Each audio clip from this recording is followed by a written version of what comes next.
কার্মিনা, এটা হলো কবুতরের রুচি বাড়ায়, কবুতরের খাবার ভালো খাবে। আপনি প্রতি লিটারে কতটুক খাবারে কতটুক প্রতি লিটারে 5 ml দিয়ে দিন। প্রতি লিটারে 5 ml খাবার কত গ্রাম আছে এখানে? এখানে তো আমার অল্প কবুতরের খাবার, কিন্তু প্রতি লিটারে 5 ml করে দিবেন। এই কার্মিনা ব্যবহার করবেন। দেখেন আবার নামটা, এই কার্মিনা। তারপর এটা তো ভিটামিন, আপনারা ক্যালসিয়ামের জন্য। এটা প্রতি লিটারে আপনি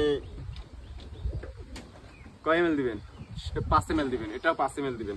একটু দেখাও, নামগুলো একটু দেখাই দাও। নামটা হলো এই যে ফসকাল পিডি, আর এটা হলো আমি হেপাটোভেট।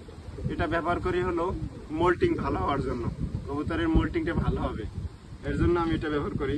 এই জন্যই তোমার কবুতর এত বডি টডি সুন্দর। হ্যাঁ হ্যাঁ। আর গাইস, এটা হলো আমার কবুতরের খাবার দেওয়ানি। কেমন হয়েছে বলেন? এটা হলে আমি খাবার দেই কবুতরকে। যাদের কবুতর একটু বেশি তারা একটু ওইগুলো ঔষধগুলো একটু বেশি পরিমাণে নেবেন, তাইলেই হবে। না, প্রতি লিটারে যা বলছি ওইটাই।